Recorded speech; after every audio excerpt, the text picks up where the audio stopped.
Aujourd'hui, c'est le dimanche de la Trinité. Nous sommes dans la continuité avec les textes des dimanches précédents. L'Esprit Saint permet une présence intérieure de Jésus-Christ, une présence de Dieu pour les croyants. L'Esprit Saint manifeste le Père et le Fils. Il est inutile de chercher le mot Trinité dans la Bible. Il ne s'y trouve pas. Le Nouveau Testament parle plutôt de Dieu le Père, du Fils et de l'Esprit Saint. Et si vous regardez bien tous les épîtres de Paul, vous allez voir qu'il se termine souvent par une bénédiction trinitaire au nom du Père, du Fils et du Saint-Esprit.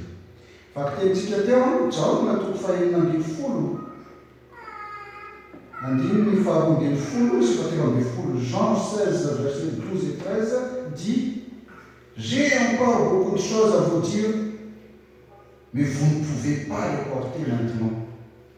Quand le Consolateur sera venu, l'Esprit de vérité, il vous conduira dans toute la vérité. Car il ne parlera pas de lui-même, mais il dira tout ce qu'il aura entendu et il vous annoncera les choses à venir. Amen.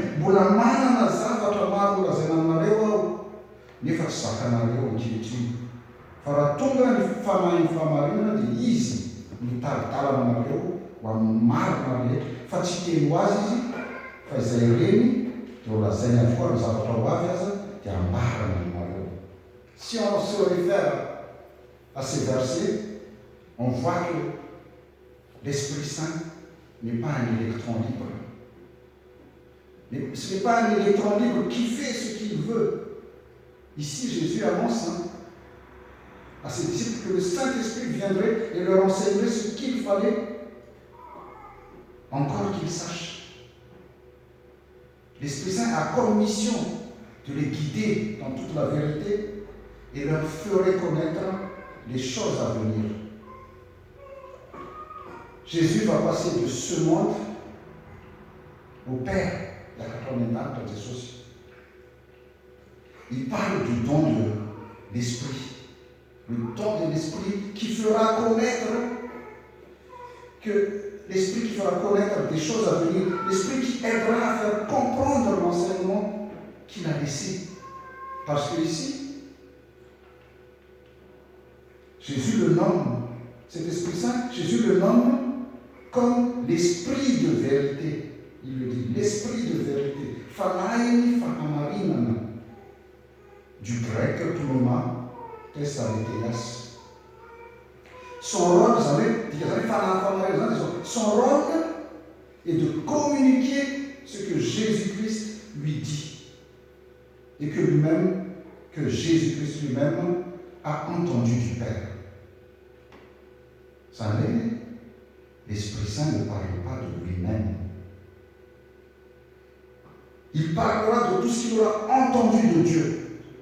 Il est l'Esprit de Dieu. Et il délivre les paroles de Dieu. Ça, il a sa formation.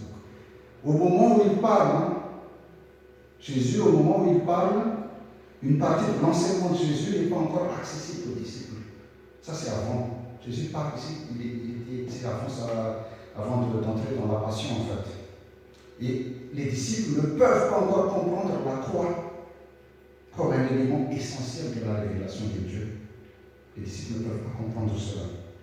De même, pour nous, certains enseignements chrétiens, certaines prédications, quand nous lisons la Bible, ne nous sont pas accessibles de suite. On a beau tourner, mais on ne comprend rien. Il nous faut une expérience et un cheminement dans la foi pour le comprendre. Et dans ce même chapitre, Jean 16, au verset 7, Jean 16, 7, Jésus appelle aussi cet esprit le Paraclet. Le Paraclet qui veut dire tout simplement le consolateur, l'intercesseur, le défenseur, voire même l'avocat. Le Saint-Esprit, c'est avocat. En latin, le texte en latin le nomme l'advocatus, qui a donné le nom avocat, le défenseur. Cet esprit est là pour préparer les disciples et tous les croyants à faire face au futur, à faire face à leur mission, mais aussi et surtout à endurer les épreuves de la vie. C'est une pratique fondamental. Et l'apôtre Paul, dans notre deuxième lecture du jour, en Romains 5, Paul nomme aussi l'Esprit comme Esprit Saint, Phanaïmasme, le pneumatos adieu. Et son œuvre, l'œuvre de cet esprit-là, correspond au don de l'amour. Le texte dit, Romains 5 dit, car l'amour de Dieu a été répandu dans nos cœurs par l'Esprit Saint qui nous a été donné. Satria, il fallait un masque, il s'est mis à dire, nous n'étions pas pire dans le fermement de mon boutique. Vous savez, on dit ça, ici, le Saint-Esprit est celui qui nous fait découvrir l'amour de Dieu et nous remplit de cet amour. Le terme amour de Dieu, ici, parce que c'est un peu ambigu de faire le terme amour de Dieu. Le terme amour de Dieu, ici, est à comprendre dans le sens amour de Dieu pour nous, hein, et non notre amour pour Dieu. Ici, qui est un demande, une fois que nous en sommes remplis de cet amour, il déborde de nous vers les autres. Il va faire comme ça,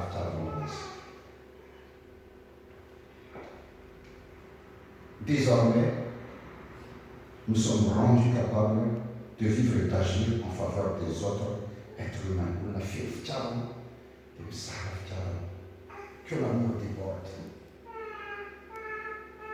En faveur des autres êtres humains, capables de participer à l'œuvre de création nouvelle opérée en Jésus-Christ. Et grâce au don du Saint-Esprit, c'est-à-dire grâce à ce don, nous entrons, nous aussi, dans cette communion trinitaire et nous avons part à la gloire de Dieu. Chers frères et sœurs, c'est compliqué à comprendre la Trinité, je suis tout à fait d'accord. C'est très très difficile.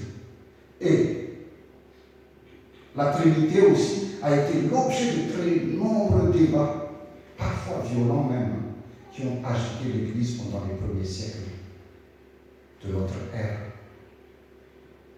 La tentative de définir plus précisément les relations interdépendances entre le Père, le Fils et le Saint-Esprit ont entraîné même le schisme entre l'Église d'Occident et l'Église d'Orient orthodoxe, sinon Rome au Vatican. C'est la Trinité, notre Sarah.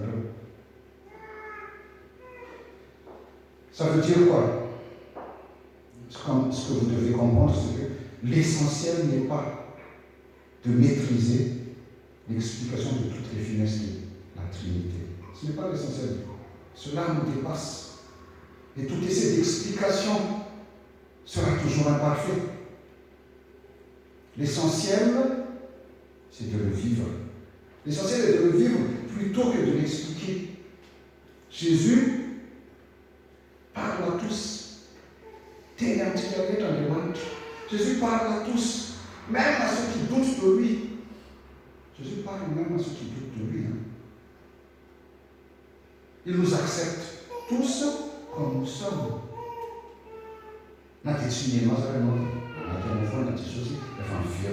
Il a envoyé le Saint-Esprit pour nous tous sans exception. La bonne nouvelle pour nous dans tout cela, c'est que cet esprit qui est à la fois consolateur, défenseur, esprit de vérité et esprit saint, Jésus l'a déjà envoyé le jour de la Pentecôte. Il est déjà en nous et pour nous soutenir, il opérer en nous un changement radical qui nous permettra de faire la paix avec Dieu, d'être en paix avec Dieu, d'être en paix avec ceux qui nous entourent, d'être en paix avec la famille, d'être en paix avec tout le monde. Ça m'invite, parce que ça m'invite. Nous sommes tous invités à regarder en nous-mêmes pour les découvrir avec reconnaissance quelque chose de Jésus et une trace tangible du salut de Dieu. Ça m'invite à tenir ça, finalement, d'avanant, tenir ça. C'est finalement, manaïra n'enseignement, ma pièce enseignement, finalement, ma pièce enseignement, tenir ça, on disparaît, on fait un généralement pour le matin. Mistara fa soavana Jesosy Kristy ao anatinao. Aza manamafy fa dia mitsara. Hoe inona ilay izy? Manaiky izy ianao, manaiky amboary ny fanahy masina. Il y a beaucoup de personnes qui veulent être. Il y a beaucoup de gens qui veulent être à votre place. Il y a beaucoup de personnes qui veulent être à ta place. Il y a beaucoup de personnes qui veulent avoir la liberté que nous avons, ta liberté, cette liberté que tu as. Il y a beaucoup de gens qui veulent prier, exprimer sa foi librement comme nous le faisons aujourd'hui. Il y a beaucoup de gens aussi qui veulent avoir, ne serait-ce que la moitié de ce que nous avons actuellement dans notre vie. La moitié de ce que tu possèdes. Mais voilà, sache que tout ceci ne nous appartient pas. Tout ceci ne nous appartient pas. Maintenant, nous on dit champion, ce n'est pas nous. C'est à Dieu, nous sommes que des intendants. Nous sommes juste appelés à les gérer. Ce n'est pas nous. Le jour où Dieu décide de te rappeler, c'est quelqu'un d'autre qui va en profiter derrière. Ce ne sera pas toi. Il ne faut pas s'enorgueillir là-dessus. Si demain Dieu t'enlève ta santé, voire ta vie, tu n'emporteras rien. Tu vas tout laisser ici. Et c'est notre personne qui en profitera.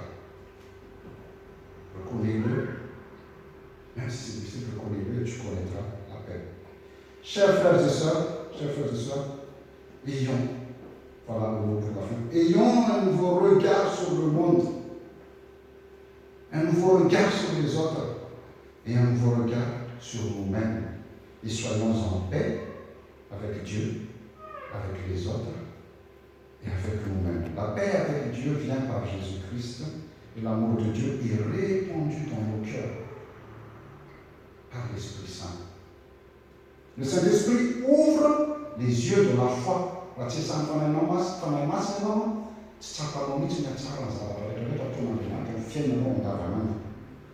Saint-Esprit ouvre les yeux de la foi et fait discerner la présence de Dieu dans le monde et en soi-même. Il nous fait voir les effets étonnants de cette présence dans notre vie. Cette présence, ça y est un exercice. Et vivons tout simplement cette présence. Que la grâce de notre Seigneur Jésus-Christ, l'amour de Dieu le Père et la communion du Saint-Esprit soient avec vous tous. Amen.